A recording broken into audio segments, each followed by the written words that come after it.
Hey everyone, welcome to Hack Shack Studios. Hi, RT Bear here, and welcome to my studio. This is where I do all my artwork here at the Shack. So yeah, RT Bear here, 35-year comic book veteran, this wild, wacky industry called comic books. And I've worked on X-Men, Superman, Spider-Man, Batman, you name it, I've probably worked on it. And helped form a little upstart company called Image Comics as well. So yeah, so we got the intros out, and we have Aaron. Hey Aaron, how are you? Oh, I'm still those. When I see those things pop up, I'm always relieved because I'm like, yeah, I did it right this time. So also, I have the microphone set up closer to my drawing board. So I'm hoping that some of the technical problems I had for part one of inking the Chrono Mechanics cover, this one will be a lot better. So yeah, I got the cover up on my drawing board. I have some cool like inspiration that I pulled out from Mobius, and there's some of the Marvel books that they put out a couple years ago. So I think I might show some of that and let you know where some of the style is coming from, some of the ink style that I'm working in. And so yeah, any input, any questions you guys have, let me know. It's always a little odd the way I have to do this because I don't have the monitor set up in front of my drawing board, so it's off to the side. Hey Aaron, we got another Aaron, and we have Victor. Hey guys. Aaron, my brother from another mother. Yeah.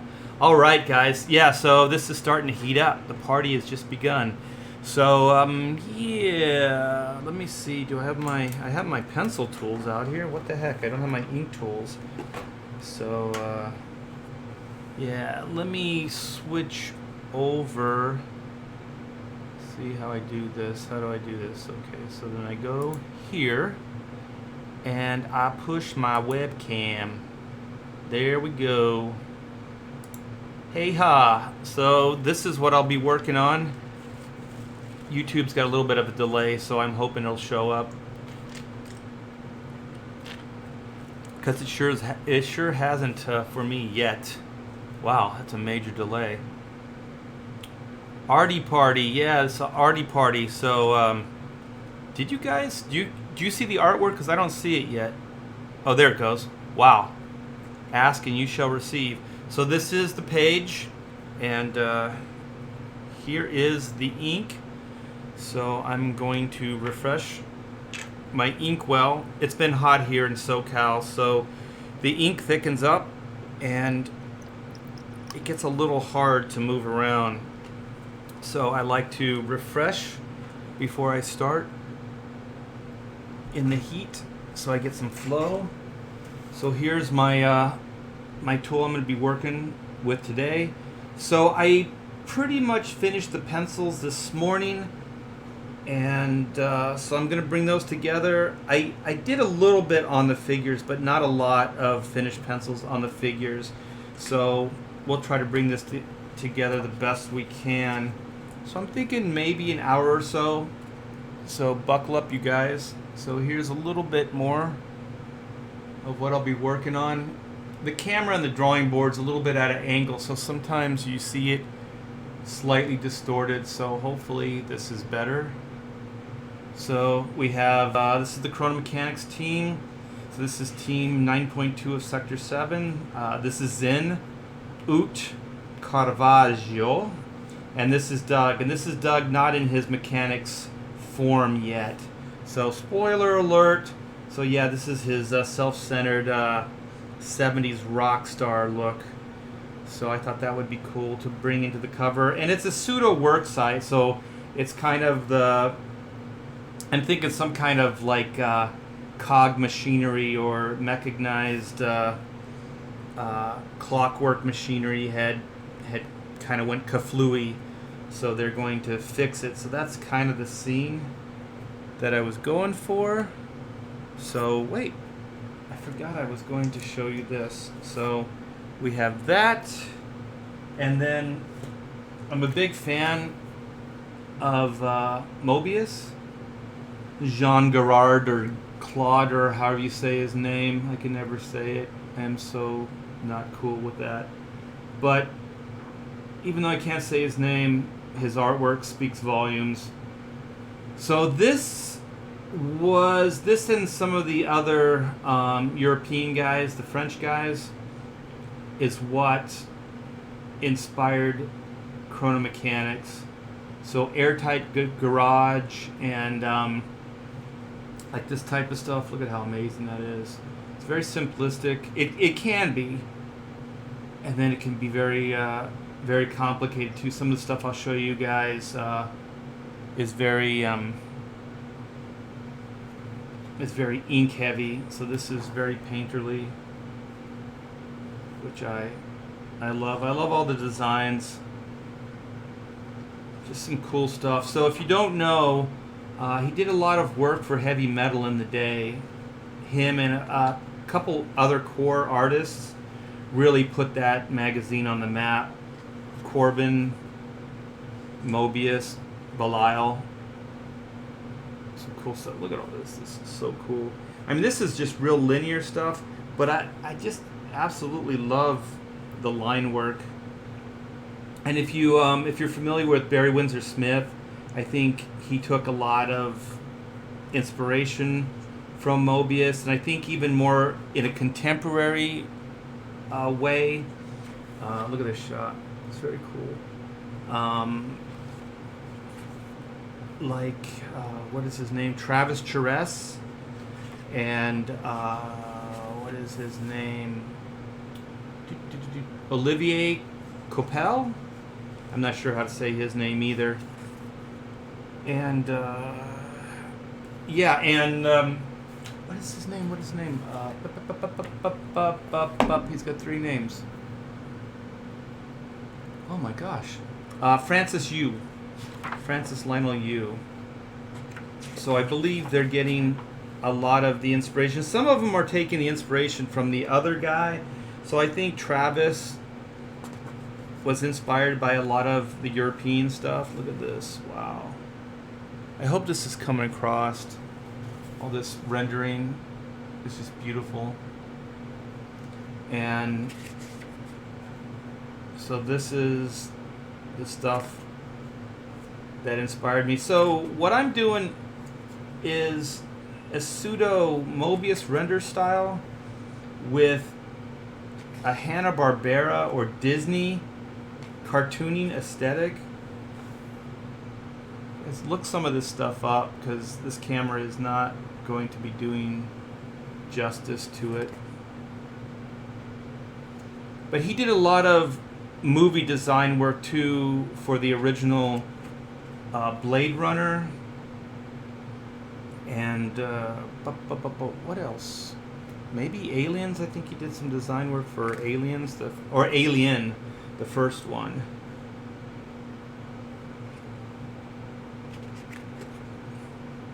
So yeah, I'm probably boring you guys. This is such eye candy. Let me show you the black and white stuff. Oh my gosh, look at this. Insane. I really love the color work as well. Look at the sky. It's all watercolor. It's probably how they used to work. It was called blue line color, where they would print out the line art on blue line, and then they would do a watercolor over that, and then there would be like a cell like an animation cell that would be put over, and that would be the black line art that would go over the blue lines, because they didn't have digital back then. So that's when you see this type of color pre-digital, that's usually how they did this. So this is all hand colored, like it's probably watercolor or gouache. Pretty amazing. Just all handcrafted comic books. Look at that. All this rendering. It's a lot different than mainstream Marvel, DC comics. This is like this Detour story is one of my favorites. So I'm trying to hold it up so you can see the detail. So he put himself and his wife in this story. They're just fun little off the wall stories, and actually just thematically Chrono has the same kind of feel. Just things go off on tangents and fun, silly things happen along the way. But look at all this. I hope you guys can see this. Look at all the rendering on that face. And it's not like the like I said, Marvel DC stuff. So if you look at like Travis, there's a lot of this type of stuff in his work. Look at this building scape, the city, sweet. And then just fun stuff like the end. He just spells it out in the rock. It's really nice stuff. So I have tons of books like this. I have all the Blueberry books and things. Those are just a couple of the ones. So I thought I would inspire you so I could inspire myself and start going on this. So one of the things I'm going to do on the cover is there's not going to be a lot of solid blacks on it. So I'm going to try to get black spaces without solid blacks, kind of like that Detour Mobius story I showed you just a minute ago. And also one of the things that I'm trying to do with this story is not give you any like ruled lines. Like everything is going to be very organic and very just free-handed in. I showed you a little bit of ruler work. I did this, but I drew these lines freehand first, and then I structured them up with the ruler. So if you haven't seen that video, it's the one right before this, and that's the video where I started inking this. Oh, I got to do my little business duties. If you like this kind of content and you like me and you're a fan of comic books, please like, subscribe, ring the bell, inspire your friends to come over, because I would like to do a lot more of this, but it feels weird when I'm just talking to, you know, a handful of people. So you can see my ink line, I'm moving in a very organic fashion, and you can't see, but I'm varying the pressure as well on a lot of these lines. So I'm still trying to get like a thick here into a thin.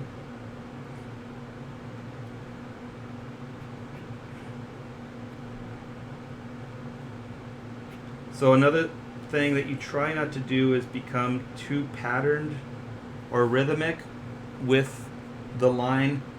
It works best when it looks very organic, where it looks like it's just thrown down. So I'm going to start building a little more solid, and I'm getting the lines closer together here because I want it to kind of fade into a more solid here. Like I said, I don't want to really do black, actual solid blacks.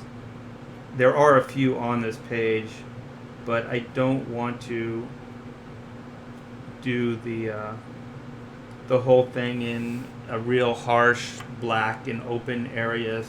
So it's going to be more rendered, in a more render style. So here I kind of, with the pencil, I just indicated kind of a black, but what I knew I was going to do is I was going to bring a thicker line into this to meet this area here, and then I'll bring that same crosshatch pattern into it. So I love working in this style. So you can see what's happening, and it's getting darker here, but it's not a solid black. And so I'm gonna bring some of these crosshatch patterns into it, but also this part of this beam, these lines are going to be thicker than the ones in here.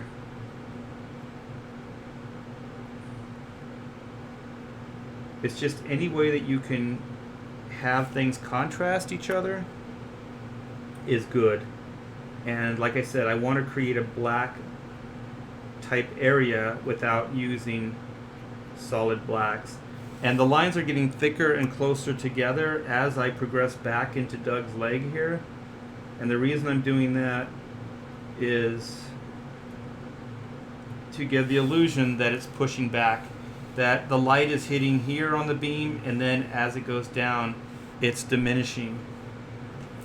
The light is, and it's going into shadow. I do not have my ink rag, so if you don't know about this, a little ink rag is always good to have. So what happens with the nib is it will collect junk, dust, paper fibers, things like that along the way. So you want to keep the nib clean. Also, after I wipe it, I kind of do this with my hand, just in case there's a little fiber or something on there. The worst thing is once you dip it in the well and then you go to put the line down and you have like a little like dust piece or something on here, it'll screw up your line. It won't be as crisp and sharp, so you don't want that to happen. So let me see, I'm going back to the chat. Justin Kelly, hey Artie, Mobius fans get plus 20 for coolness. Yes, I got a plus 20. Woohoo! Oh man, thank you, Aaron. I didn't know there were. I don't know when he died, but you know he's kind of like an older type of comic book inspiration. So not a lot of younger people know about Mobius. This is going to be a kid-friendly book. It's kind of kid-friendly in the sense like Futurama or The Simpsons sensibility. So there's some raunchy humor to it. But I think kids have seen far worse as far as Cartoon Network and stuff like that. Sexy Farmer, comic book geek from hell. Alan Bellamy is coming to Cincinnati Comic Con. I don't know who Alan Bellman? Who's Alan Bellman? Anybody? Is he a comic artist? Is he an actor? Sounds like somebody I should know. Somebody in the chat enlighten me. So now this is the cog behind the piece I just inked. So I don't want this to be real heavy. I want it to contrast that shadow. Because Mike Mignola, you can do it like shadow on shadow, but that's not this style. So you can see I'm moving the pin in various directions, so everything doesn't have like a uniform line. Kind of like mainstream comics, everything is lined up perfectly. Hatching is all kind of uniformed. This style is not like that at all. And if you look at Travis and, like I said, Francis Yu and even Olivier, they're definitely getting their chops from this type of style. It's kind of filtered through a mainstream superhero filter, but it's definitely where those guys are getting the core stuff from is there. So one of the things I'm doing in Chrono 2 is I establish shadows, but I do them this way. I don't... Ooh, there's something on the board. And so I don't do them as far as a solid. So then this is the side of this platform here that Oot is on. Oot is our resident caveman. So you always want things to be organic. So you never want to move your hand the same way twice. So it's really hard because we're very mechanical the way we move. So you have to train yourself not to do it the same way every time. And it's a lot harder than it seems, especially if you're not thinking. Because if you're not thinking, you'll just do them in the same manner. So one of the keys, if you're ever going to work in the RT Bear Chrono Mechanic style, is never the same move twice with your hand. Always try to think how to make each one of these strokes different and unique unto themselves. It's kind of the key. And so some of these are rocks and there's smaller little debris. So I'm trying to stay in this area and bring it together so you can see how the foreground contrasts the midground, contrasts the background. There is some solid blacks. I can't wait to bring them in. There's like some Kirby crackle back here. So I am bringing some, mainstay or mainstream, marble look to this as well. So it's a hodgepodge of a bunch of different things,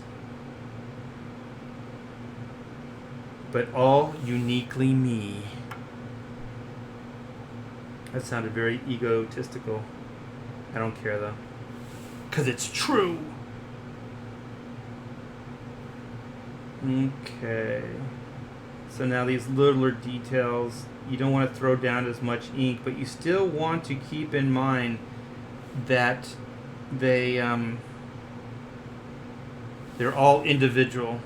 So I don't know how much you can see. I'm going to zoom this in on some of this area, that you can see the variations and that you can see like the subtle differences in the line weights and the movements.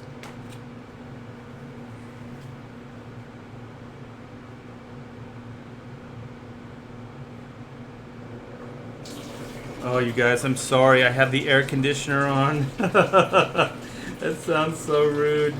But there's like this release thing for the condensation, and I have it open all the time just because I'm sick of getting up and opening the little valve. I have these little Porto air conditioner units because, believe it or not, they cool it better, this room better than the overhead air conditioner, and also it's a lot more reasonable to run as far as cost. So I apologize for that, and I apologize for any of the ambient sound that you hear. Today I can't do the show without the air on. It's just too darn hot. This ink will not flow at all. So you can see I went a little thicker in here just to give some variety.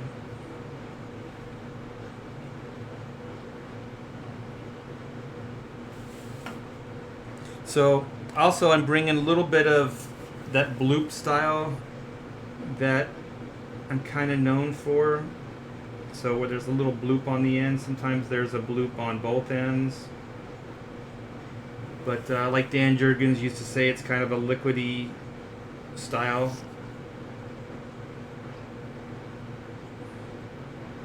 Because I believe the first time I ever used it was on Adventures of Superman. Way back when. So now my nib is starting to get a little mucky, so I'm going to clean it off again.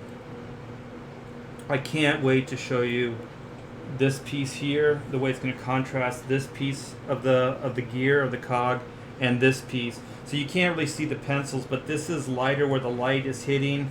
This is kind of a mid, and then this is a heavier hatch. So, you know what? Since I said it, I'm going to do it right now and show you guys. I'm warmed up enough because some of these strokes are a little longer. Okay. I got a soda here and it's very good.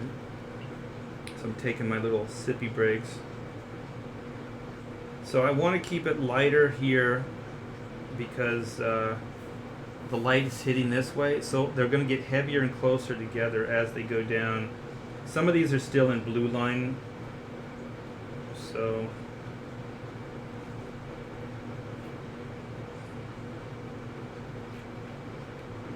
and I'll get heavier with the line weight. I need more ink to do this, and closer together. So the idea, I hope you guys can see this, is the light, it's going into shadow here. Ha! Take that, whoever. So then I don't want it quite as heavy here, but it is receding into the shadow. Wow. Sorry guys, but that looks pretty cool. And so here I want the top stroke not too heavy, and then I'm going to become more solid and closer together, and also bring this side into it a little thicker, because what I'm going to do is it's light and then I'm progressing into a dark, which is going to be over here. So excuse me, one of the things I was showing you last time, so don't go now, but if you haven't seen part 1, where I was telling you about inking through something. So when you ink each part of the cog where it appears, you have to think about it as a whole. So like when I ink this line, it continues all the way around. So the line weights and stuff have to be compatible. They have to look like it's one piece, even though it's being interrupted by this other cog, the ground, and Doug. So you have to do the same thing with the hatching. So I went from light to a medium, and so now this is going to be a dark. So like I said, these ends get a little heavier because if you ink through this, it's starting to progressively get heavier. There's less light, so the line weight's going to get thicker and closer together.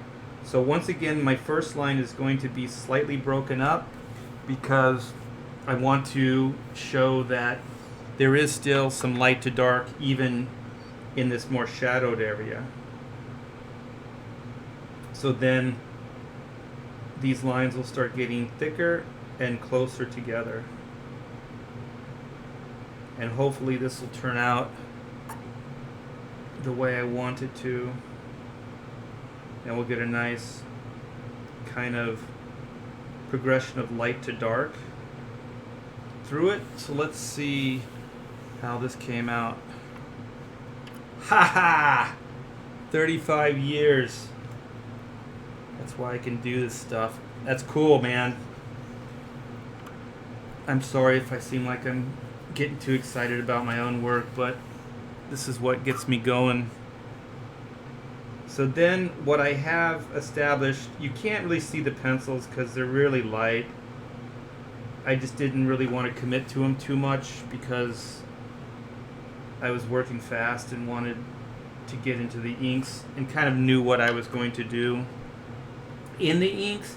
So some of these little crosshatch going the other way is starting to help me progress into that light and dark that I was telling you about as well. So then this one has similar stuff going on, but not there's a lot more of them. So you can see it's starting to, and then right here I'll start making more of them and bringing them closer together and slightly heavier. So you can even see like a light or dark to dark here.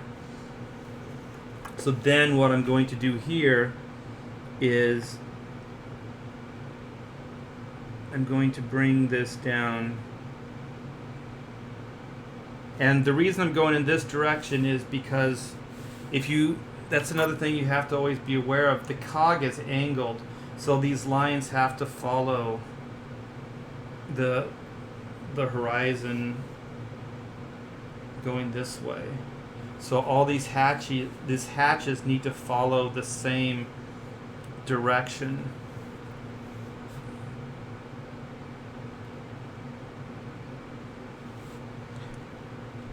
The pin is a little mucky, so I had to throw off some of the ink. So I think that's working. Let me tape this into position so you can see what I just did. Because I can't, like, the camera is so delayed, I can't really keep up with you guys on the camera.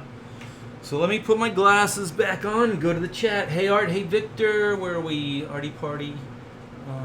Edwin, hey Edwin. Edwin boy. Yeah, Edwin has a YouTube channel as well. If you haven't checked it out, he has a spotlight for a lot of the crowdfund books, the independent books, and the like, and it's a great show. Edwin is one of the good guys, and he is very, very generous with his time and his energy. So I greatly appreciate everything that man does for myself and my little projects here. Google Alan. Okay, I will. Looks like he was around Marvel Comics before it was Marvel. Oh, wait a minute, Sticky Wicket. I kind of know who you're talking about. Is he still alive? Wait a minute, is his name Alan? Oh my gosh. He worked on some of the Captain America books, right? Please tell me. Because if so, I actually have a connection to the guy. He's still alive, I think. Let me know in the chat. Because I'll have a cool story if indeed it is that guy. Well, you know what? I'm going to tell it anyways. There's a documentary, if it's the same guy I'm thinking of, there's a documentary that, I don't know if it's out or what, but they were filming it a few years ago in San Diego Comic-Con, and they had a suite at the Marriott or something, and I guess the more influential comic book artists, I don't know how they picked the people, but but they picked me. And so I told them, I said, I know of him, but I'm not really that familiar with his work. And they said they just want to kind of get a more contemporary comic book artist view on like the industry and how it's changed, and kind of legacy, how the comics industry, how, you know, like even this, like I'm building this off of the European guys and Mobius's style, or Hanna-Barbera or Disney. So how we kind of use influences, you know, in comics and build off of legacy and stuff like that. So at that point I felt comfortable talking about it. And if it is that guy, let me see if the chat. Yeah, okay. That's it. He's still alive. Yeah, there's a documentary. I don't know if it came out yet, but I'm in it. Yeah, so I went and I talked to them for a couple hours. They asked me a bunch of questions, and I did the best I could to answer them. And yeah, and I met the guy. He's a great guy and very humble. All those guys, man. And another thing, as tough as comic books are today, they didn't make very much money then either. So I think he did a lot of those guys did illustration and other things as well when they weren't doing comic books.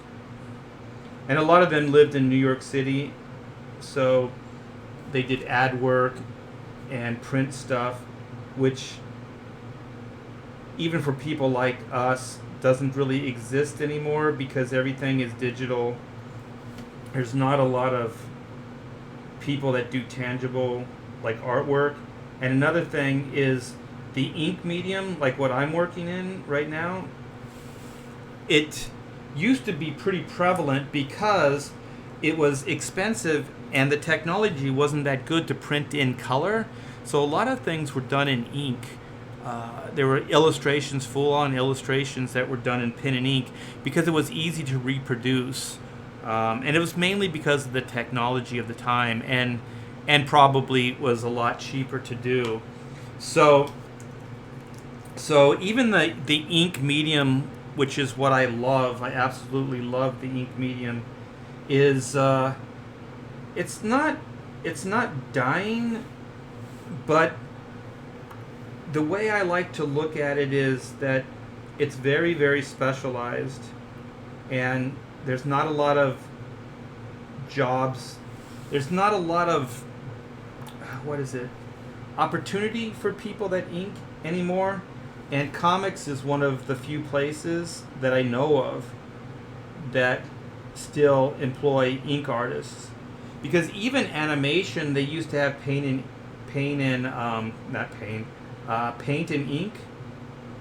So they would ink all the cells, the animation cells, and then they would ink on the front sides, I think, of the cell, and then they would, on the back side, they would do the color work on them, like old school kind of Disney, before digital and all that other stuff. So there was a lot more demand for people that could ink and could render in ink. I mean, comic books are very specialized because there's definitely a unique language that superhero or like comic books have, and some of it becomes more render oriented and some more simplified kind of styles. I would love to be able to stay in the independent arena longer, because there are ideas and there's a lot of creativity that I can't do because of the restrictions of Marvel and DC. They want it to be a very specific way. So it becomes very limiting if you're going to get work. So you have to ink and work in a certain way. And that's another reason I really like, here where I'm at right now and hanging out with you guys and doing creator-owned projects, because I get to explore a different side creatively, and I don't have to worry about a corporate mandate or somebody telling me artistically. Not that they tell me overly, because they don't, but I do realize that if I was to go in a certain direction, that it probably wouldn't be, they wouldn't be happy with it. And also, a lot of the ink work that I've done has been over other people, so I have to work within their style. So I try to accommodate their style as much as I can, at the same time bringing myself into it, my style into it. So what I'm doing right here is, this is the same idea where the reason it's a little bit more detailed in this area is because I'm hinting at there's shadow. So the reason this is open, the reason it's a little bit more busy here and busier here, is because I'm trying to create movement and shadow. And over here, I'll ink it next, is lighter. So it's going to have detail, but not as much. So it's a lot more simplified in style.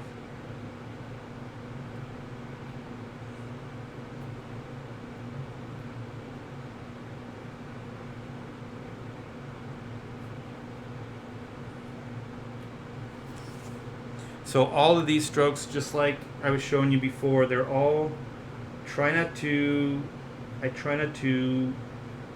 do the same rhythm or the same movement twice. So I'm trying to move my hand in unique ways each time I throw down a line. So you can kind of see, I hope that the lighting, because it's really dark in here, but the camera looks like it's fine. You can see it's lighter here and darker here, and I'm not done yet, but I'm going to ink this mid-ground area a little bit here so we can organically go right over to the other side.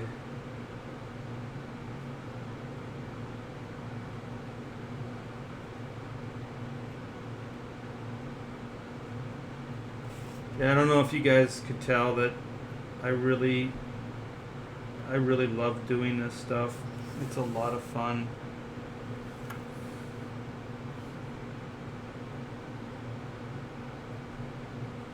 Comics can be a tough way to make a living, but to be honest, there's nothing else I'd rather do. Because I've done advertising art, I've done storyboards, I've done commercial stuff, and it's soul stilling. It's absolutely soulless work, and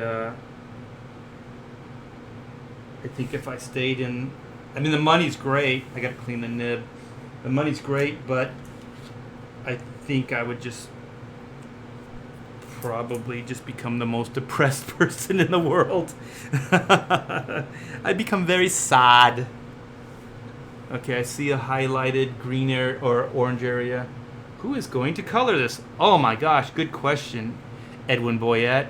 Comicsgate's own Narwhal. So I have. Did I just put 2 more in the file? I think there's 5 pages, 5 beautifully colored pages by Narwhal, and I hope he doesn't mind. I'm pushing the hell out of that guy to try to not that he doesn't do great work, because he does, but there's a little bit, like with Chrono, there's a little bit more special effects and there's a little bit more glitz to the book, as far as cosmic energy, power, different things like that. So it's a little bit of, I don't think it's a stretch, but he's doing more of that per page than he usually does, and it's absolutely amazing. He does like I guess it's called cell shade. It's kind of an animation style, but it's way more sophisticated than most stuff I've seen in the past. The guy understands lighting like nobody's business, and I could not be happier with it. At first, when I was getting these pages back, I was like, because they were so different than I'm used to seeing. Because it's not like mainstream coloring. It's very unique, and Chrono Mechanics, you guys, I can't wait for you to see more of it. It is very, very unique. It is a very unique tone and a very unique style. And I've done Chrono Mechanics work before with more mainstream type coloring, and I don't think it really served its purpose. So I think coming out with it at this moment in time, 2019, 2020, is the perfect time, because I did not have Narwhal before. I had no access to a Narwhal, a while ago, and he's a younger guy, so to be honest, he probably was just a child when I came out with this originally. No, thank you, Edwin. Edwin is the voice of reason, and he's just super, super cool, using his platform to get the word out for a lot of creatives like myself. And also, here's my plug for Edwin. Edwin has a book that he's doing with I always get oh my gosh, I'm blanking. I want to say Mark, but his name isn't Mark. Matthew Weldon. So yeah, look for that. So that's a great team. And Weldon's kind of this type of rendering style. If you look at his stuff, it's kind of in that European vein. I don't know if he's conscious of it, or if he's getting it, like I said, like a generational thing, like he's getting it from like Travis or somebody like that. But that's where all that stuff's coming from. I said this before on one of my live streams, that I would like to do, or somebody to do, a documentary, comic book documentary, like they did that School of Rock that came out a couple years ago, but they got it from this metal guy, and he did like metal from like its origins to contemporary metal, and all the in between, like all the offshoots of it. So in School of Rock, there's a tree, and what is it? Jack Black does this whole drawing on the chalkboard, and it's like, you know, prog gave birth to this, gave birth to that, metal gave birth to punk, and you know, new wave, and like it showed like all the offshoots of how kind of rock music went in different directions. Well, this guy, I believe this is where they got the idea for School of Rock, is this guy did a documentary. It's multiple parts. I wish I could remember his name. He's a metalhead, but he's very smart. And he documented metal over all these years. And I thought, wow, wouldn't it be cool if somebody did that for comic books? And I want to see like inside stuff to the point of like just inside comic stuff. Like when I was a kid, I thought Batman was the coolest because you couldn't see his eyes. Like even the early Batman, they were just these white slits, right?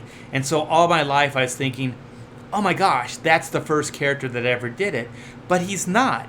There's a character called the Phantom that actually predates Batman.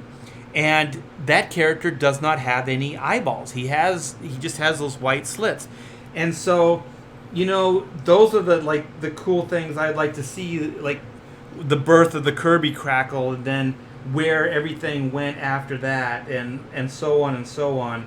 And just all this kind of artistic insight, like language, like how comic books created basically the language of how to make a comic book. Like who did the giant lettering first? You know, like Will Eisner does, like in The Spirit.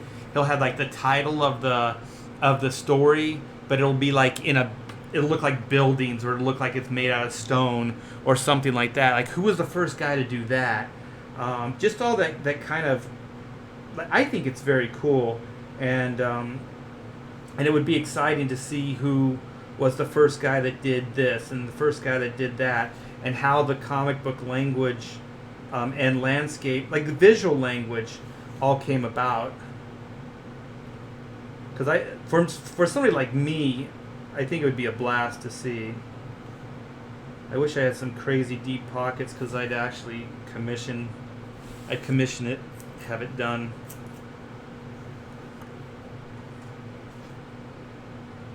Let me know in the chat if you guys think that would be cool,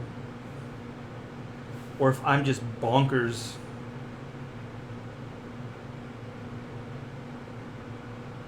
Bonkerific. So even stuff like this, like I'm doing here, to give a side to this, they're not uniformed. Like if this was mainstream comics, all these lines would be perfectly uniform.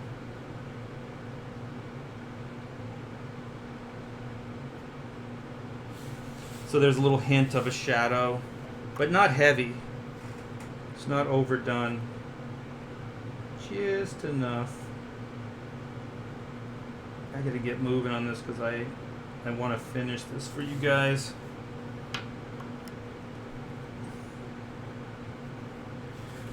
So that's kind of that mid-ground, with the exception of this area here. So this little area I'm going to create to make it look like there's a shadow from this gear right here.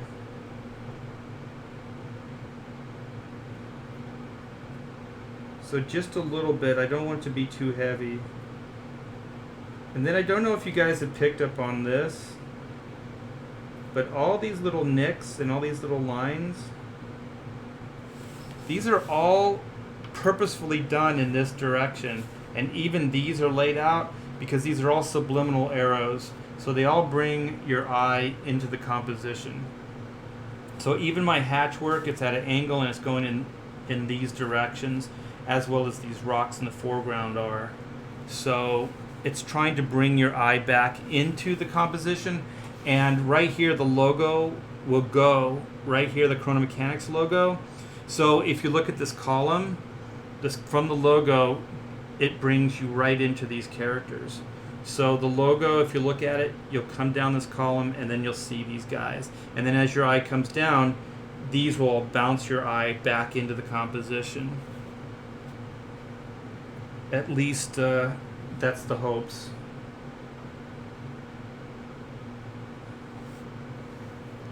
That's the hopes. So these lines here, I want to get heavier and thicker with, because if you can't tell already by the outline that's thicker, these are more in the foreground. So I'm doing the bloops here and keeping things a little thicker so it looks like it's more in the foreground. So these are all subtle little things that you can do to establish depth and dimensionality to your work. So there's that one.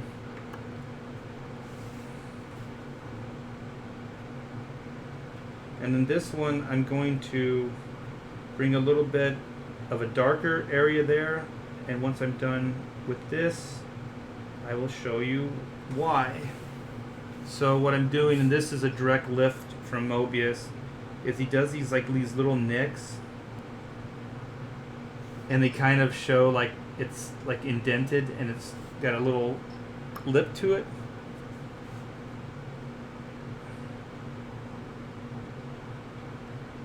And then this, I don't want this side to be too heavy as far as rendering, but I want to show that there's a little bit of shadow here because my light source is coming in this direction.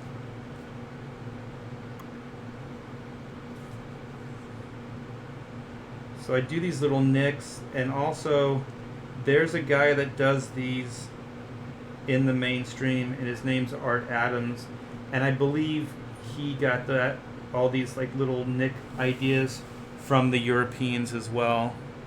So like I said, like the documentary, these are like the history of how these things happen, and it would probably be boring for most people, but as a comic book artist, I would love the heck out of it.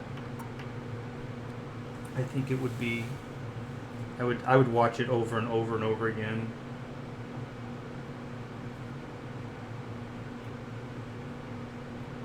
Because the comic book language to me is absolutely fascinating. I spent my whole career studying style and different techniques and things like that.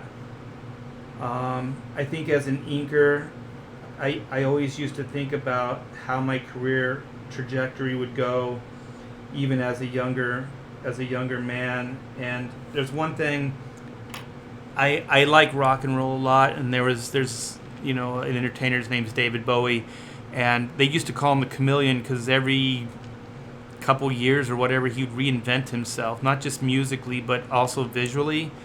And so I always thought that's how you have longevity, that's how you keep a career going. So I never really wanted to ink or to work artistically in one style. I always wanted to do different things. So even though you might see one job from one job to the next, it might look real similar. Always in my head, I'm trying to do something different. And like I said, in the mainstream, it doesn't give you as much opportunity to go as far as I would have liked. And another thing, this is going to be a little snarky, but as an inker, I used to contribute things to pencilers' work and not get a whole lot of accolades. Not that I was waiting around for everybody to, oh, you're so great. But if I would do a certain type of hatch or a cross hatch or a different style over their work, it became their work, not mine. And so they would incorporate it into their pencil style, and then the next person that would ink them would just ink them like I did. So then it becomes their work, not mine. And so, like I said, I never really, well, at one point I did mind a little bit. I so want to name some names, but I am not. And I think it kind of broke me. So I remember kind of making a conscious decision that unless the penciler that I'm working with is exceptionally cool and open to a collaboration and respectful, I wasn't really going to give them anything unique. And as far as I'm concerned, I've been working 35 years. You guys haven't seen anything yet. I still have a crap ton of ideas and different approaches that I haven't done before. And I remember when I was negotiating with DC for my last raise, that's what I told them because they weren't going to give it to me. And I said, do you want innovation? I said, do you want my best work possible? Do you want me to be generous again as far as what I can contribute to this industry and to your books? And they said, yeah. And I said, well, that's going to cost you more money because otherwise I'm going to keep it for myself and I'm going to do create your own projects, and that's where I'm going to do these ideas. And chronomechanics is definitely one of, like, the proofs in the pudding kind of thing. So that's kind of where I was as far as that's concerned. And like I said, I'm not overly angry about it. It's just one of those things that happens. But I think it's also what creatively got me to this point in my career where now I want to do things more for myself and to find an audience that will respect it and basically support it. So that's my ongoing venture right now. So thanks to all of you that have supported me in the past, and let's keep it going because that is the goal. So you guys can probably see more of those action kind of lines going up to not so subliminally bring your eye up into the composition.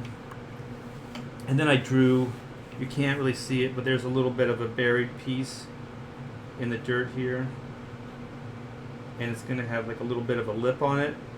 So to show the lip, I'll do a little rendering and then do that and then this and this, and then I want a little bit of a shadow in there, so I'll add a little bit of light or hatching. And I want this to have less light, so I penciled a little bit too busy here, so I'm gonna simplify it, and then I'm gonna get busier as I go back into this area here to also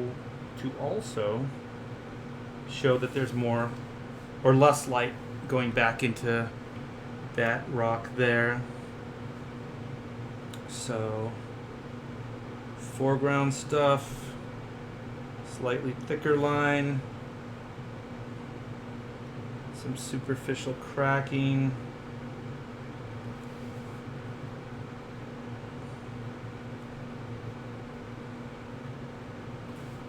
and then got to keep in mind these lines are supposed to be thicker because they're foreground. And so usually the easiest way to establish foreground from background to like even midground is to have line weights that you can only find on each one of the planes. So if you have a foreground, the best way to get the point across to the viewer is that there's only this thickness of line in the whole composition in this area. It doesn't exist back here, and it doesn't, or in the midground, and it doesn't exist back here. So, and then back here, the thinnest line. So then those lines only exist back there, and then like a middle weight for the middle ground here. So that's kind of the idea of what you want to do. But if you, the easiest way to think about it is that just have a line weight that only exists on one plane, that you can't find any other planes. Not that all the lines have to have that line weight, but that there's some lines that will only have that line weight in those planes. And this is my way of approaching things. It's not. Just know that it does work the whole, you know. And also, it's not like I invented a lot of that either. It's just kind of a proven way of, like, language of comic books. That can be in the documentary too. Haha. So now I'm gonna go. I have some rendering here, but I'm not really sure how I want to do it yet. So I have it penciled in, but I'm not exactly happy with it. So I am going to leave that for now.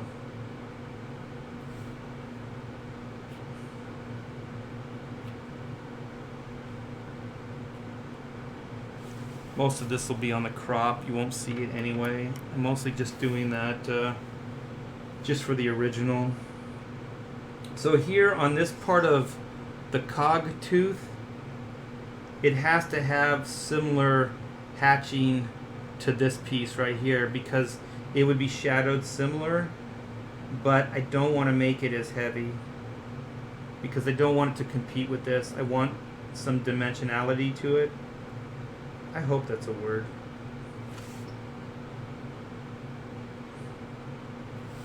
So it kind of works. I'm not 100% on that, but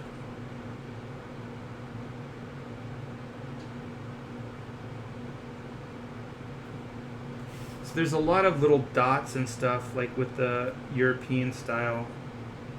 So it's a little noodled. But for this story and these characters, I think it's perfect.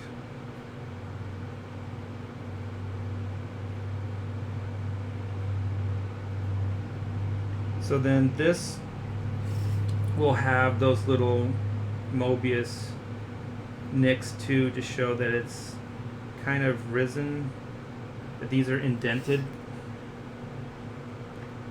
And then, since I have these established along the edge there, this is kind of the language. So you'll find these little nicks all along the edges of things, even on the cone here. So that's kind of the language that I've established. So even these have this little platform, and also these things are used as little subliminal arrows to bring you into the character here. This is kind of like a rock and roll kind of. Each one of these guys is like they're on stage and they have their own little platforms to perform on. So if you notice, like Caravaggio has his, Oud has his. There's one back here for Zinn, but what Zinn can do is he can kind of float. So he's an alien, so he has hover capabilities. It's not that he can't really fly, but he can kind of hover above things. So that's why all these like little stars and magic stuff is around him. So this is still pretty lit up. I'm gonna open a window shade here. It looks a little dark to me. Let's see how that looks. I hope, because sometimes if there's too much light, it'll blow out the detail. So Edwin says very good. Aloha. Ray Thulu. It would be a massive undertaking, like life's work massive. Oh, for the documentary? Yeah, it would. It would have to be a labor of love. But if you've ever seen that that kid that did those documentaries, that is a labor of love, man. And the thing is, he goes and hangs out with all those guys too. So he gets interviews with them. So you know, he goes on tour with Iron Maiden or hangs out with those guys from Ghost and all kinds of stuff. So, yeah, he's got, I guess there's some perks to it as well. So if you did a documentary and you were really into it, you could go and hang out with some of these guys. What would have really been cool is, you know, if it could have been done before some of those older guys passed away, because that would be awesome to have interviews with those guys and talk about their process and how they came up. Like, I don't know, just Jack Kirby, how'd you come up with Kirby Crackle? They call it Kirby Crackle. The name is Kirby Crackle. It's part of the vernacular. It's part of the way we explain comic books. So looking good. I thought your name was Artie Bear. Yeah, everybody, it kind of just blurs into the same. Art T Bear. But if you say it fast, it sounds like Artie Bear. And I think Mike Miller calls me Artie Bear. Okay, so let's finish up my mid-ground cog. Well, I'm going to finish this platform first.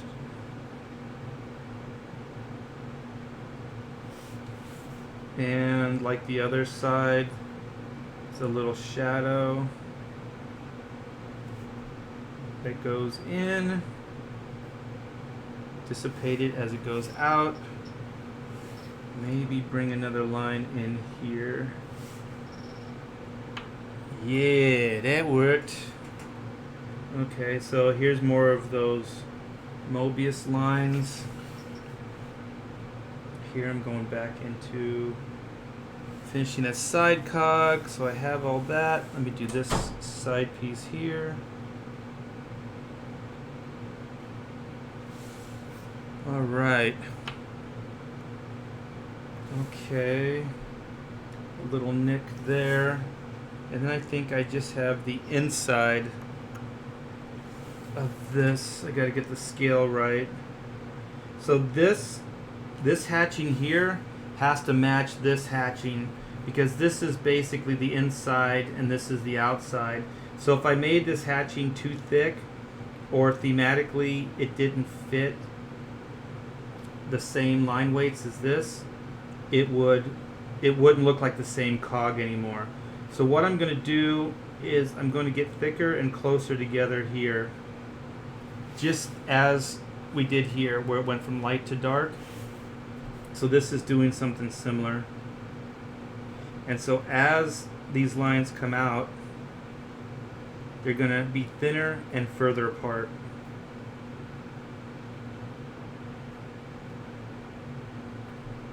And also, one of the things I haven't talked about is the broken line. So if you noticed, as these lines go more to the surface where there's more light, they become more broken. And then as they go down into the shadow, they become more solid. So it's just subtle things like that that give you that kind of dimension. Man, I'm giving away all my secrets here. You guys are going to be able to leave me my dust soon. Yeah, call your inker friends. If you guys haven't, hit that bell. And if there's anyone you know that likes this kind of content, I would like to draw and ink a lot more for you guys, especially now that I believe I got this camera and microphone problem taken care of. That was my daughter's bedroom door.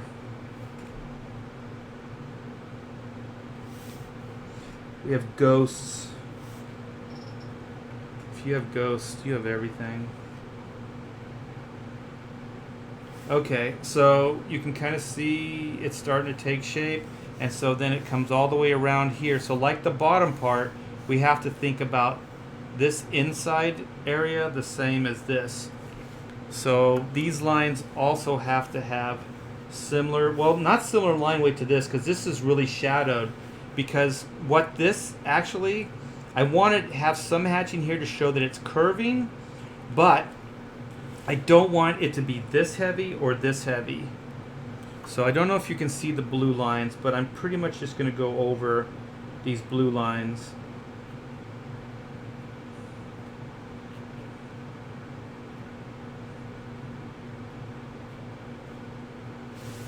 So they're not too thick, and they all work compatible with the rest of the cog. So let me look at it. I think we got this mid-ground, we got this cog, we have this cog, we have this platform, we have this platform, we have all the platforms, and we have this side of the cog. I believe this cog is done. So, since we started with this one, let's finish up this column here. I like to handle things in whole, like whole pieces, like this piece, this cog, this, because you get into a mindset and your hand gets a rhythm to it. So it's easy to do the line weights the way they need to be, because you're already used to being in that area. So the scale of the line weight is already kind of there. Excuse me. So this has those little Mobius nicks too. I forgot to put them in. Clean off the nib again, and this one is going to be another slightly heavy look because I wanted some more black areas in here, and this is going to have some heavy as well, and then this is going to have some heavy darks as well. But like I said, not necessarily solid blacks. I'm leaving those for really just the Kirby crackle, because I even tried to break up Doug's rock shirt. So it's black, but not a solid black. So this is going to come into a fade. So I'm going to get the lines closer together and thicker. So you can already see this is fading into a black. So then this is going to get a little hairy because I have to go between all these little guitar keys. And so also the angle, I'm going to come back in here and darken some of this. The angle of these hatches are changing and they're getting lighter. So this should be cool. These might be too thin, but we'll find out.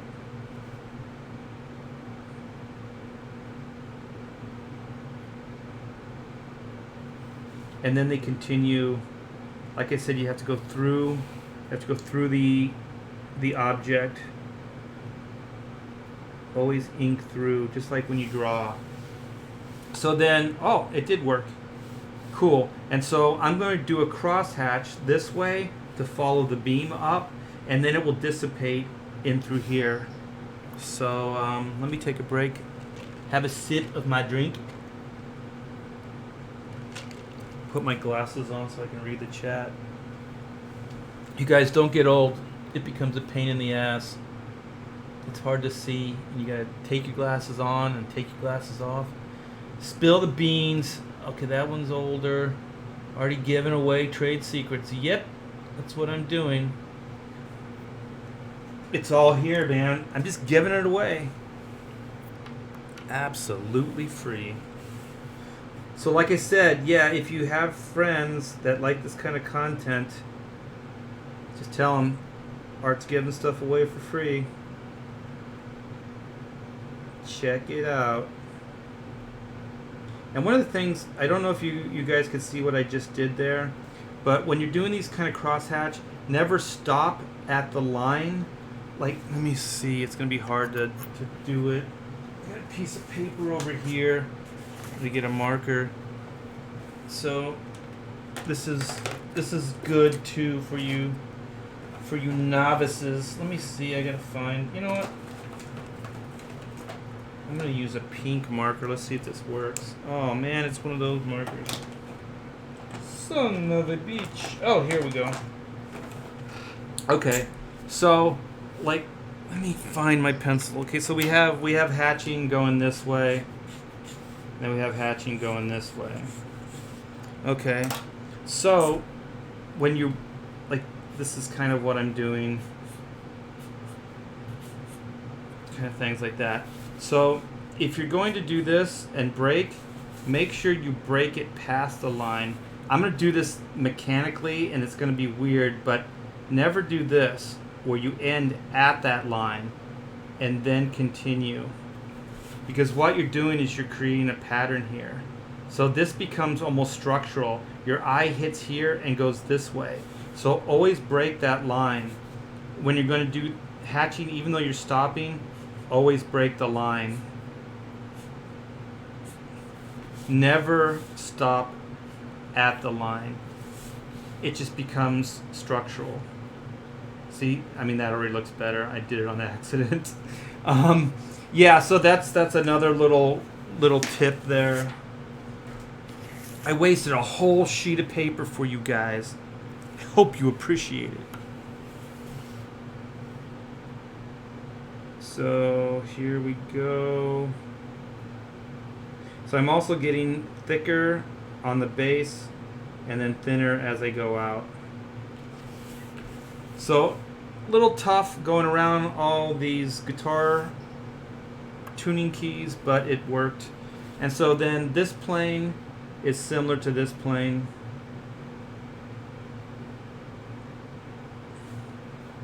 So I kept the lines in the same direction as I did these. And I'm going to do a couple going this direction so you can tell that this thing is coming out in this direction. And so these lines that I had here, I'm going to continue going up here. So I'm going to thin them out as I go up because I want them to diminish, and I'll explain why I want them to diminish. One, it's the light, just the organic or natural lighting that I've established. But also,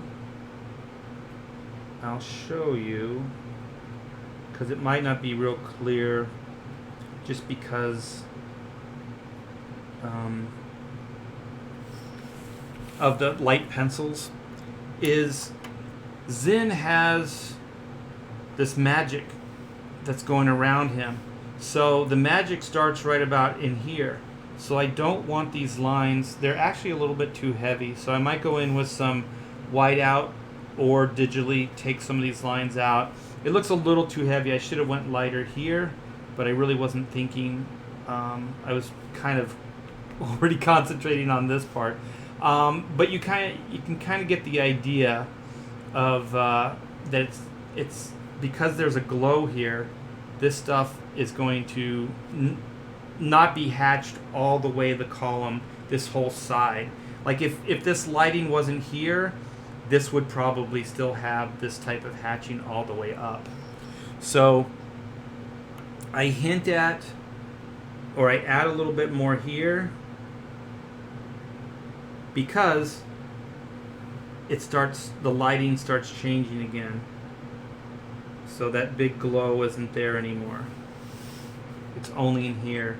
So I'm going to add a couple nicks in here, but not a lot because I want this simplified. I might actually even break up some of this line because this is where his little, levitation force field comes in.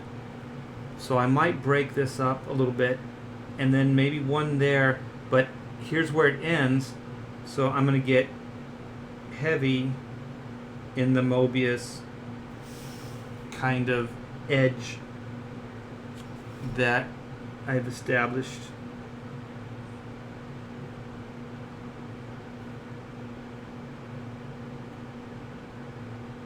So that's that. And you know what?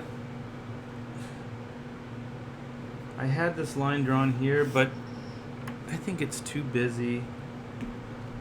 I think I'm kind of making that column too busy because I'm even thinking some of this doesn't really work. I would white it out, but sometimes you guys, if you white it out too early, the whiteout will collect dirt. So you don't want to do that too early on because it'll just muck up everything. So I'm going to finish the top of this column. These are those little Mobius nicks. And like I said, Art Adams does them as well. He does them a little bit more, or like they're more uniformed. They're not as organic as these are.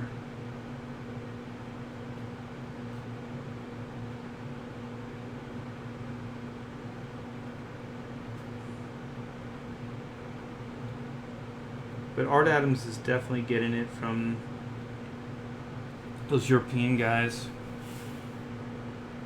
You know who I think is one of the most original voices in our time is Walter Simonson. I absolutely love that man's style, and that his style is very European as well. I think it is.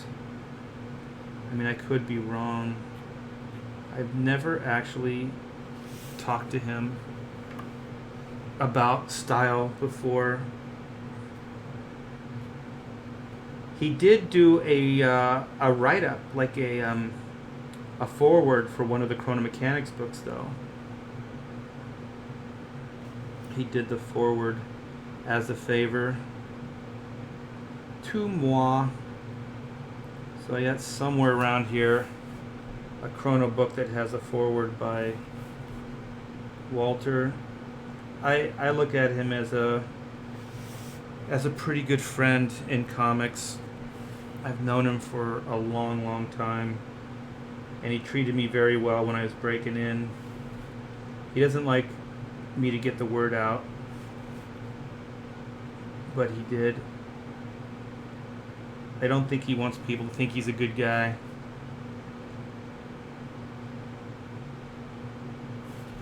Maybe he's afraid they're all going to latch on to him like I did.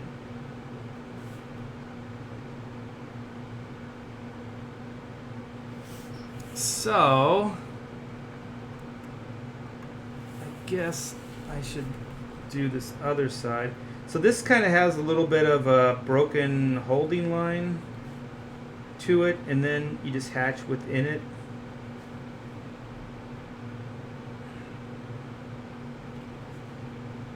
And so these are the little pipes that come out. I like designing just weird, like mechanical structures.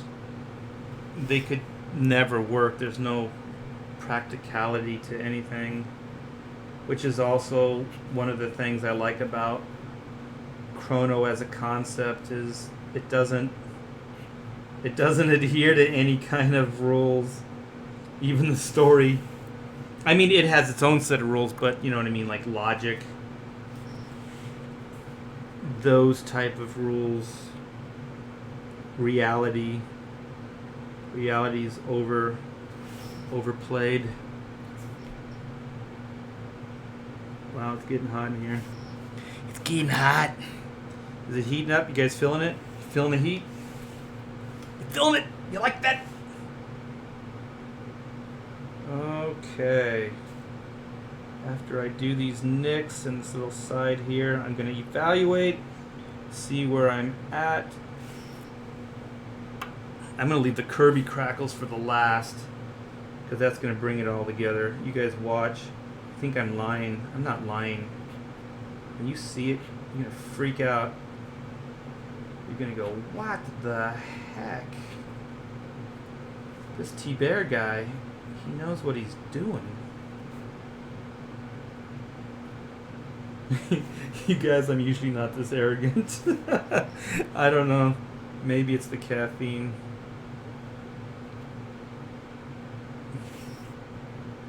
I'm turning all you guys off. You're like, man, that's a blowhard. That dude's a blowhard. Alright, this is going to be fun. And it's some major real estate here, so it has to be done cool. So this is like those shadows that I was kind of showing here. It's in the same style and the one here. So I'm doing them here and they're going to get progressively thicker and closer together as they get closer to the source that's casting the shadow. And so you have that. So when the color goes in here, it should also reflect a fade. So it should get darker here, and then it should dissipate as it goes out. And so these little pieces of the pipe that are coming out here, those will have a more abbreviated version of that other side. Just because if these were too heavy, it would look really bad. But see, if it's subtle enough, look at the dimension. It doesn't take much. So this is kind of an example of the right balance. And then this right here is an example of losing the balance. So far I think I'm ahead of the game. I only really screwed up bad in that one area. So I don't like this. I'm going to put some more lines in here. I think the scale is wrong. Yeah, it's better. So I have my column all the way down. I have it crossed here. I have all my foreground except for the hatching here. I didn't do this yet. So I have this cog, the huge one. Oh, this is, man, I wanted to ink this last night after I penciled it. Sometimes I pencil things, I just like, I want to ink that now. I just want to do it now. It's inspiring. So this, I wanted to bring some weight to this big cog, but also I can't bring too much weight because my darks and heavy should be here and not in here. So I had all these blacks and stuff worked out, but it was too much. So just like that shadow here, well here right here, subtle is better, and my nib is getting gunky. It's very hot, so the ink dries on the nib, so you got to clean it quite a bit. A clean nib is a happy nib. A nib nub. Do we have any new people? Looks good. Donnie. Already given. Oh, okay. Oh, here's James. I still love Walter Simonson's run on Thor. Back in the. Oh my gosh, that thing is amazing. No one else has. Wait, is this buffering? Oh my gosh, I don't know how to fix this. Error, YouTube is not receiving enough video to maintain smooth streaming. As such, viewers will experience buffering. So I apologize if you guys are experiencing buffering. If it gets too bad, let me know and I'll end this, because I don't know how to troubleshoot this on the fly. So we're back on James, so you should be able to hear me anyway, I hope. No one else has really made that character live so much. I agree. If you know Walter Simonson, then get him to crowdfund a cool new comic book. Yeah, I think Marvel's taking pretty good care of him, and I think he's probably semi-retired.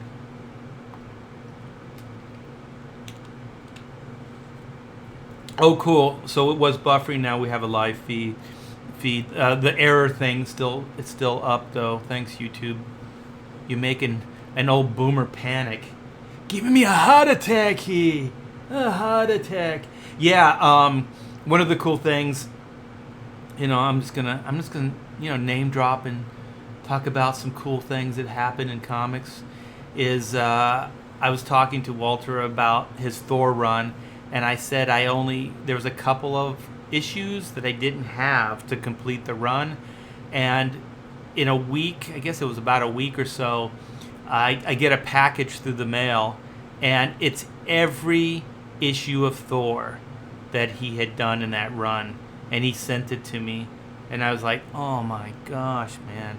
Like I said, I don't think he likes the word to get out that he's a nice guy, but he really is a nice guy. At least he was to me, or is to me.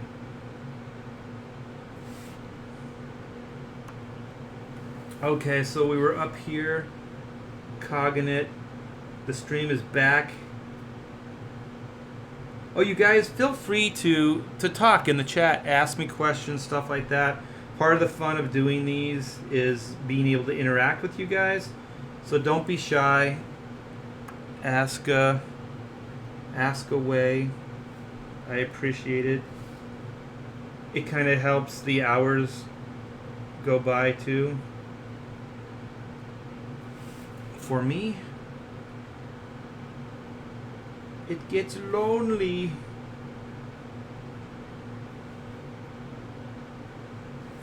So then on these little nubs that are coming off of the cog, I want to put a shadow underneath them to show the dimension. So this is the shadow of the round little rivet that's coming out, and then this is the shadow on the cog from the rivet. So like I said, I've established this kind of hatching for the shadows, like up here as well. So I'm continuing that look. So on this, I'll probably want to add a little bit of a holding line just to continue that look. And where was I? Oh, and then this little rivet is here. So I'm kind of creating the shadow there as well. Even though it's small and it's pushed back, all those details really do help sell the fact that this is, you guys, it's a flat plane. We're creating depth and dimension on a flat blank piece of paper. It still amazes me that people can do that. It's no small feat. It's all an illusion. So we're like magicians here. We're creating this illusion of depth. And all those things I've been showing you throughout this drawing stream are all ways to do that. To trick the viewer's eye into seeing depth. And so this is a little, I took some liberties here, but I wanted to kind of create, like I said, I wanted black in here originally, but I wanted to create some weight to this massive gear, because if I put a really, really thick line on it, it's just going to overpower the composition. So I was trying to figure out a more subtle way to do it. So I did that, and then that shadow style that I showed you with the rivets and the other things, they're going to go in here. So this will be kind of a more subtle shadow that's coming from the circular part of the cog onto the tooth of the cog. So this is why that shadow's there. So this is the cog tooth right here. So if you can see it, like the line weight is similar all the way, even though it stops right at his leg and at this cog. And so this little piece here and this little piece here is the other cog. So there probably should be a hint of one here, but to be honest, I mean, I'm drawing more than there really needs to be, because it's going to be cropped where my hand is right here. So let's continue with this. I think this needs to be simplified. I learned my lesson from this over here, so I'm not going to get... Yes, my gut is correct. Very, very simple here. So these lines that are going in this direction are still going in this direction, but I had a lot more penciled here, so I'm not going to do them. But this right here, this edge, is this edge here. So what I will do is I will bring more hatching there, and then I'm going to bring these cross hatches like I did in here, going this way.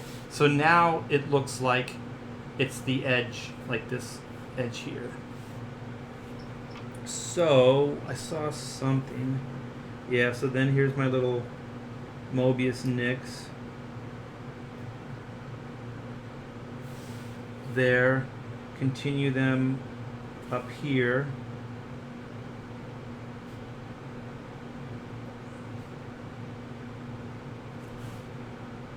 And kind of want to keep them subtle, because there's still that lighting from Zin's effect.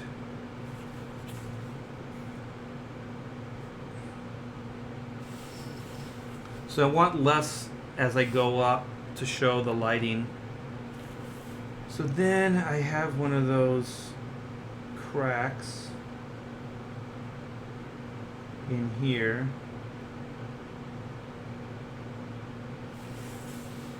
And just a little detail there. Some of those Mobius nicks in here. And this right here continues over into here. So then those nicks would continue here. So always be aware when things cross over other things to continue the look. It really, really does help. Alright, so I'm almost done with this cog. So, yeah, I don't want too much detail in here. I'm just going to do one, because this is where Zin's power is. So I want to keep that simple. And this is right in the middle of one of those. So when you guys are inking, don't be afraid to still make decisions, because penciling is just kind of, it's just kind of getting the idea down, but the inking is where the final execution. So if something isn't quite working, so this is more simplified than this, and then this one actually should be even more simplified. And then it'll be heavier as it goes over here because the light is coming this way. So here's some more of my nicks. I'm going to do some in here. I keep it kind of simple. I don't want it to be too heavy. And so I want the details simple here as well. So I just did a few things, and also this is where Zin's power is coming into. So I don't want to be too busy in through here. Sweet! Couple nicks in here. And then I believe this should do me for this big cog in the background. I'm going to twist this around. Sometimes I'll twist so I don't put my hand into wet ink. So if I can turn it, I can get my hand out of the wet zone. So let me move this up so you guys can see it, show you some of the detail. So there's the big broken support column. You can see the cog I just did. You can see the bottom of it there. And then you can see some of the more mid-ground, foreground detail. So I think it's coming along. So, there's hatching here, but for some reason, I kind of want to move past the hatching. Are you guys still cool with all this? You still having fun? I probably have gone over an hour. Rockin', hello. How's everyone doing? He's British. Hello. Got a hole in me pocket. So I'm gonna take a small break. Let me know if you want me to keep going, guys. Because I have Zen's special effect, and then I have the Kirby Crackle, and then I have this part of the cog. So let me know if I should hang in there and finish those things up, or if I should end it now. This is the interaction part of the live stream.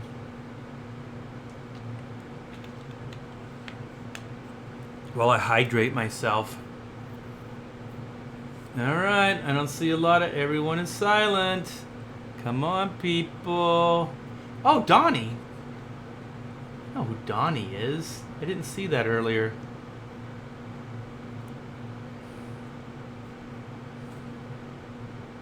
I think I read his chat, but I didn't say his name. Just lurking, loving the stream.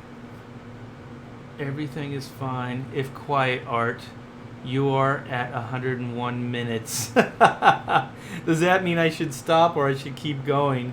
Man, it's fine. Keep streaming. Oh, cool. Thanks, James. Thank you. Well, I'm going to stretch a little bit, and then I'm going to come in. You know what I'm going to do? I'm going to have some fun for a minute. And I used to use big Sharpies for this, but let me see. I think I have a cool micron to do this. I think it's kind of, the tip is beat up, but it might work. Hopefully it'll work. If not, then I'll use something else. But I'm going to do my Kirby Crackle.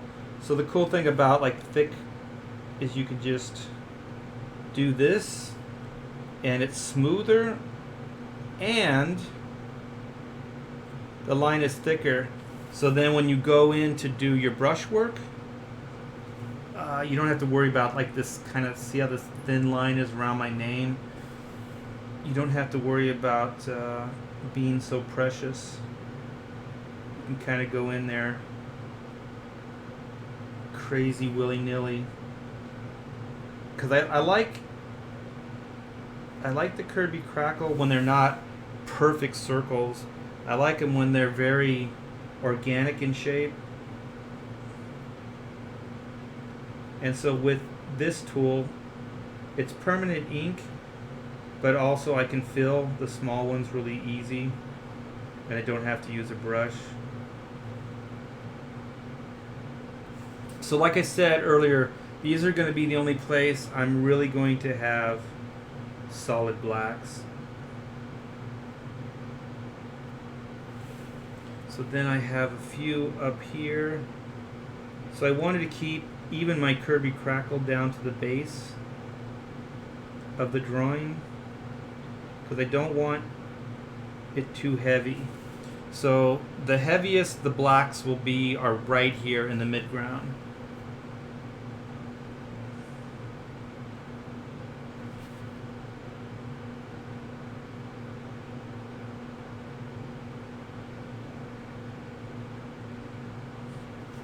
So you can kind of see how it's coming, and I'm hoping this will anchor the piece, because like I said, I didn't want to do a lot of solid blacks, but sometimes like blacks are, the reason blacks working with solid blacks is cool is because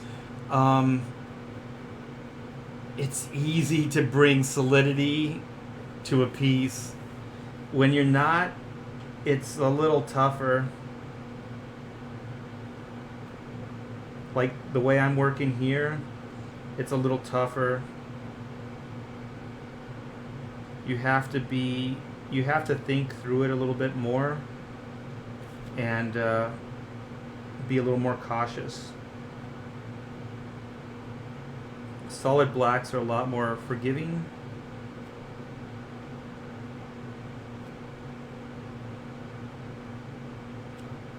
Oh, I just thought of somebody else who's kind of more of a European style is even Dave Finch.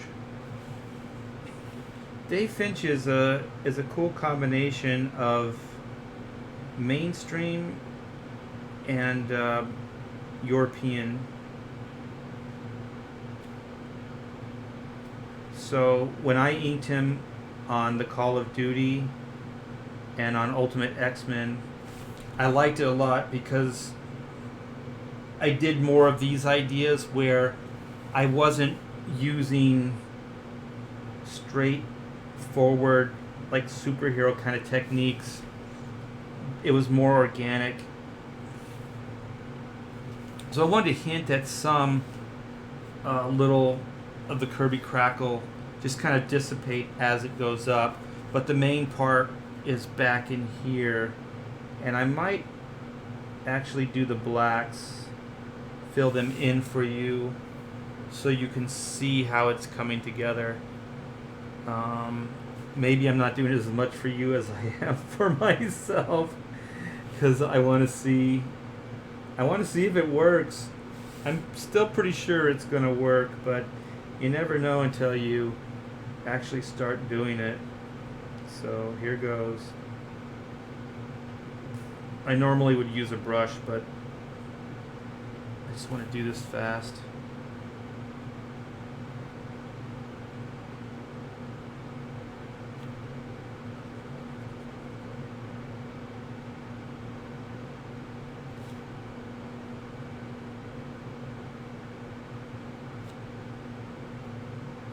So is this starting to work for you guys? I hope.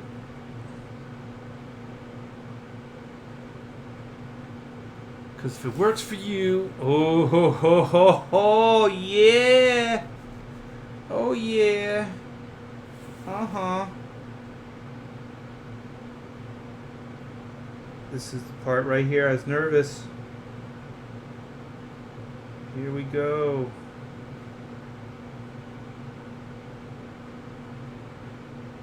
If this works, I'm going to be mucho happy. These Kirby crackles were a last minute addition. I actually had an idea for back here, some heavy blacks back in here, black areas, but I talked myself out of it. And I could tell you what I was going to put back there, but then I'd have to kill you. Actually, it would give part of the story away. So, I will not tell you.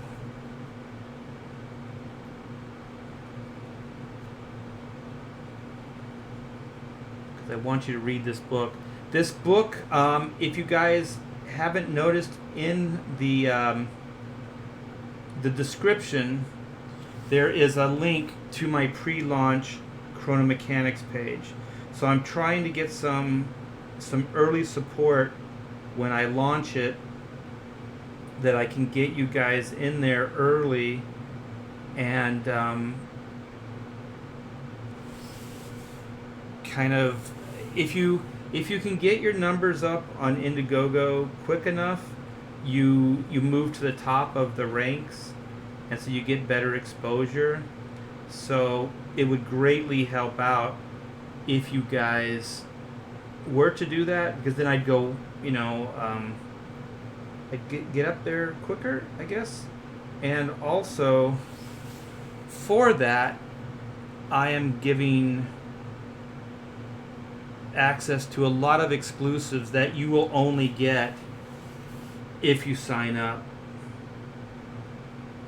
So if you sign up now, you will get access to some cool exclusives, which I will let you guys know later as we move forward on stuff.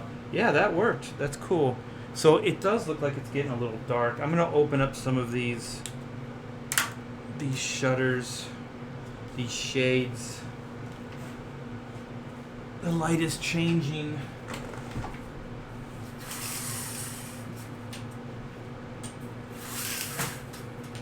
It's weird the way the camera light works. So hopefully that doesn't blast out all the light. So, looks okay to me. Can barely see. What? Okay to me, but can barely see. What does that mean? I'd probably color hold them. Oh, okay. On the. Oh man, on the Kirby Crackle, really? Or can you explain what the Kirby Crackle is and where it originated from? Yeah, I mean, if you go back earlier, I was talking about like people that have created language. Actually, I just saw the camera finally caught up to me opening up the shades. Yeah, the lighting's better, and it's kind of cosmic. It represents cosmic energy in the comic book storytelling vernacular. So when you see those dots, it's immense power, and it's usually like a cosmic type power, not just a normal, you know, I don't know. I don't know what a normal power would look like. Electricity, I guess, or something like that. So, yeah, it's cosmic. So the reason I think it fits chrono mechanics is they're fixing this what would this be? Some kind of like clockwork machinery, and you can see it's obviously all busted up. And either they're going to demo it or they're going to fix it. I'm not really sure what. And so they're in a cosmic setting. So the background is going to be very cosmic, very space looking.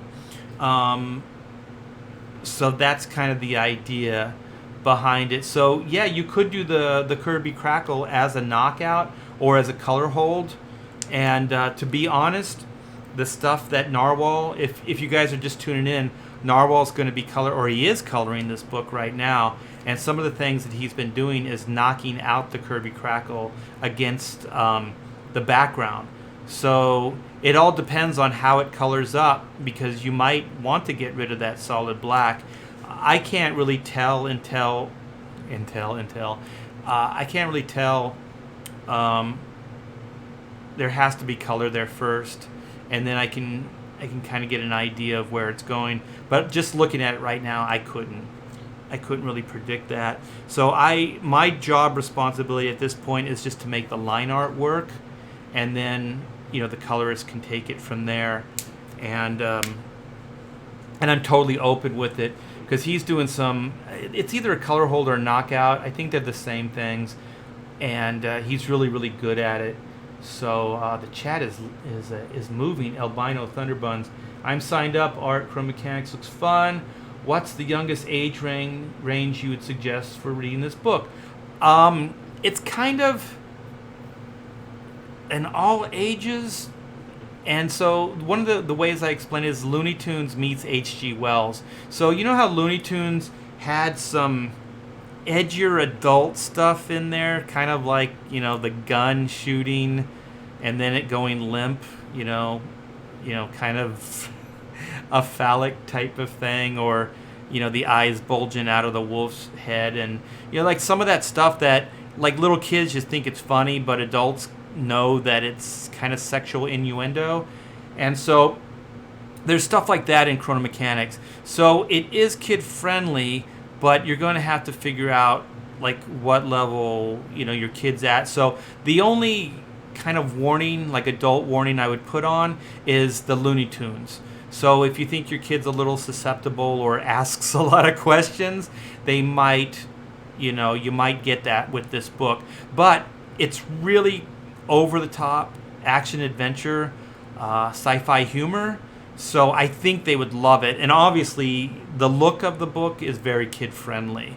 So I don't know. I usually say Simpsons-ish, but I don't even think it's as adult as Simpsons. Futurama, I don't even think it's as adult as that. It might be, but I think the H.G. Wells meets Looney Tunes is the best way to describe it. So Durakin, you get put on trending and some algorithms. Yeah, so Durakin is backing up what I said earlier, which is if I can get numbers up early on Chrono, then the algorithms do benefit me, and I get better views or better placement on their page. So that's really, really good. And one of these things about YouTube and Indiegogo and crowdfunding is it's all you guys. So I'm here to try to wow you guys, to try to, you know, put some punch into this stuff. I am very, very enthusiastic about Chrono. I have another story after this planned. Actually, I have another one as well, but the one that I have planned is a little bit more detailed, and my wife, I think, has already put an overview or a treatment together for it. So if this one does well, which I hope it does, I would like to come out with that one next. And I'm also working with a guy, a CGer, Render Contender, and he is going to help me put together the end of this book. So 2/3 of this book is done.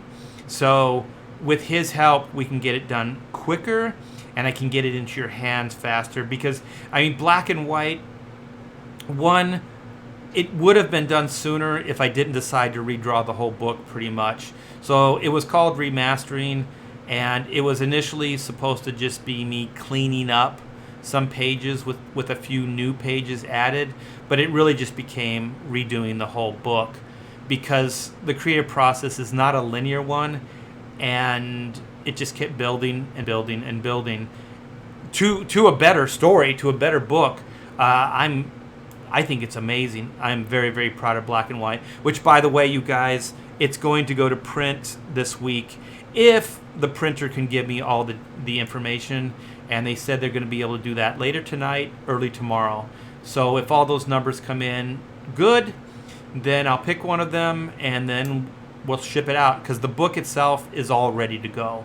It is all ready, so that is killer. I can't wait to get that to you guys. All the stretch goals are already created and made, so it really is just the book. And if anybody, I wanted to run this by you guys, and if there's anybody in the chat that did get the tier with the head sketch, I want to kind of do something different for you guys, and I want to upgrade the sketch. So it was originally going to be in the book, but the book is a cardboard cover. So for me to draw on that book, I'll kind of have to fold it over, so it'll be like it's already been open. And if you've ever seen like a cardboard cover, once you kind of pull it back, it doesn't close all the way perfect. So I want to give you a pristine copy. So I was thinking, if it was a normal floppy comic, I could do that because they'll lay back flat, but these won't. So I think you wouldn't get a pristine copy if I had to draw in it. And also it's going to be limited, because I was also thinking, if I do that with a marker, the marker might bleed through to the front cover, because I was going to draw them on the front inside page or the back of the cover. And if I do that, I can't guarantee that it won't kind of ruin the book. So I have a better idea. I have this 9, let me get one. Oh, I can't actually. I used it for something else, but let me see if I have one here. No, I don't. But I think it's 9.5 by 12, and it's Bristol board. And I can do the drawings on 9.5 by, well, let me see. I don't know if the size actually. But the idea is that I would draw it on Bristol board, so it would be on a board separate from the comic book, and it'd be suitable for framing. And this way, I don't have to worry about the ink bleeding, and I can do watercolor wash on it. So if you saw, I think I have a video earlier that has me working on a commission. I think it's Raven from the Teen Titans, and I do wash on that. So I'll be able to do that type of an effect on that board, but I can't do that on the comic book itself. So if there's anybody out there that did get that tier, let me know if that's cool. I'm going to send, I mean, this is just me kind of spitballing this stuff right now. I'm going to send out a message to everybody, you know, on Indiegogo that ordered one, and do the same. But I'm just kind of, if there's anybody in the chat, I'd like to get some direct feedback and see how you guys feel about that. It'll definitely be a more upscale drawing from the one I'll be able to do in the book. So enough said on that. When was the Chrono Mechanics website made? It looks very old. I don't know. I mean, a couple years ago. Listen, man, I'm not a young dude. How does it look old? Do the drawings look old? I don't know, man. That hurt. That hurt, Durakan. That hurt. Right here, right in the heart. Okay, so Albino Thunderbuns, which my wife loves his name. I don't know why. I'm editing the remastered edition of Flying Fortress with Eric Weathers, who isn't redrawing the whole book, and it's more complicated than I expected. Respect to you for remastering Black and White. Thank you so much, man. It was a monumental project. It was more than Taylor and I bought, went in thinking, and also just the time that we said we would have it done, which is the worst aspect of it. We could have had it done by then, but you wouldn't have had the book that you have now coming your way. So the book is a million times better. And so thank you for your support. Thank you so much for being patient. None of you guys, I'm not kidding, none of you have bailed out. You have all stayed in for the whole duration. So I didn't cancel any orders on this. So thank you so much, you guys, for believing in me, believing I'm going to fulfill this, which I am, and getting you a great book. And volume 2, I believe Taylor is working on the overview for that. So we have a bunch of notes, and she's bringing those together. So at least at this point in time, she says that she wants to work on volume 2. To what extent, we'll find out, but mainly in the writing department, I imagine. So, because if you haven't heard, she's moving away. So she's still going to be in California, but she's going to be hours from here. If you haven't looked at a map lately, California is a big state. So she's going to be hours away. I'm really hoping that we can work it out because I really like her sensibilities on the book. And to be honest, the only reason it exists is because of her, because she kind of liked the 90s sensibilities. So I had gone in a completely different direction, thinking that the 90s sensibility wasn't the right way to go, but she convinced me otherwise. So that was very, very cool. So Durakan says it looks like it's from the 90s, the way it is out together. I don't know that. Yeah, put together. Yeah, I don't know. It was drawn in the early 2000s, a lot of that stuff. So I don't know. I'm an old guy. So Comic Book Bob, I can't wait to compare it to the original. Definitely going to be a video on it. Yeah, when you do, let me know, and I'll post it as well. I thought about doing it, but I don't know how embarrassing it would be for me to do it to myself. It's kind of looking back in time and just like cringing at where you were versus where you are now. Not that I'm not proud of that work, but it is what it is for that time. So, you guys are still in the game. Let me see where we're at. Okay, I have the cojones now to do my foreground here. And I think that's all. I think I'm going to do the foreground hatching, and then I'm going to call it adieu. So I appreciate you guys hanging with me. Please hit the bell for notifications. And if you know anybody, friends or anybody that likes this kind of content, please turn them on to the YouTube channel, because I would appreciate it. Oh, you know what? I'm blanking. This is foreground stuff, so these lines need to be thicker, so I'm already losing my concentration. Okay. Movement, no two lines the same. Get thicker and closer as I go down. Okay, hint at these. I don't want those too heavy.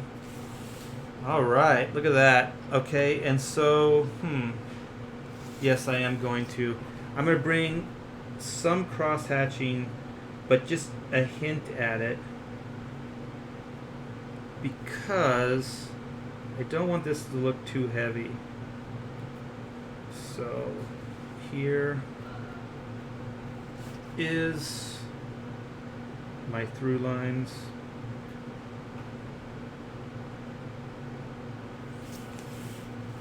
Perfect. That actually worked.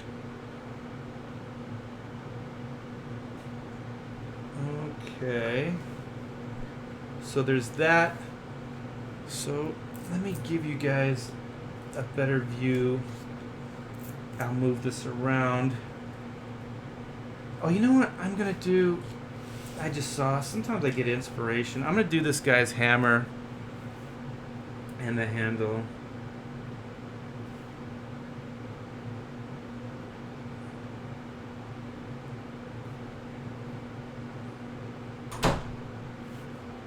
So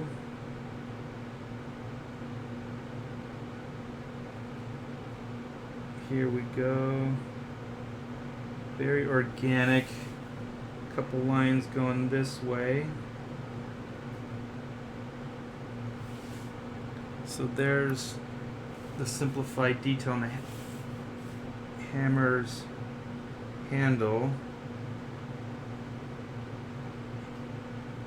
Okay. So I got my movement going that way.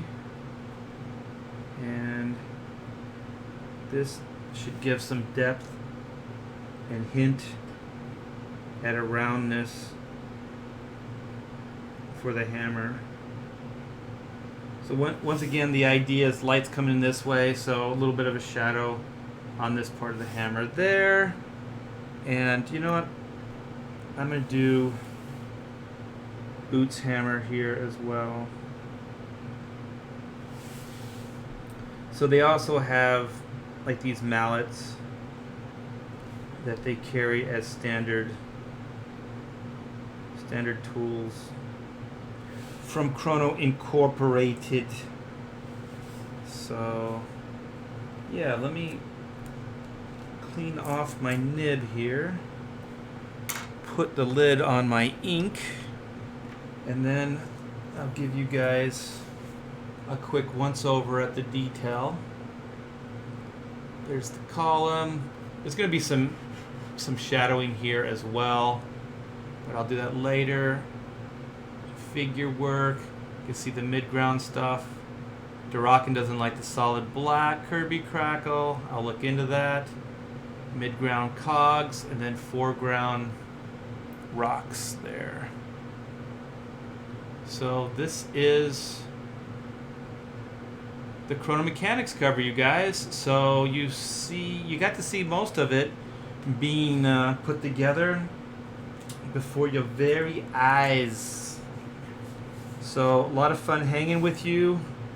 And once again, my plug, please, in the description is the pre-launch sign-up page, and it will help my algorithms to get eyes on the CHRONO campaign when it comes out, when it goes live quicker, if you guys will be like right there when it happens. And also by signing up, you will have access to a lot of exclusives and things that people that aren't signed up will not be getting. So there's that. Like I said, like, subscribe, and hit that bell for notifications.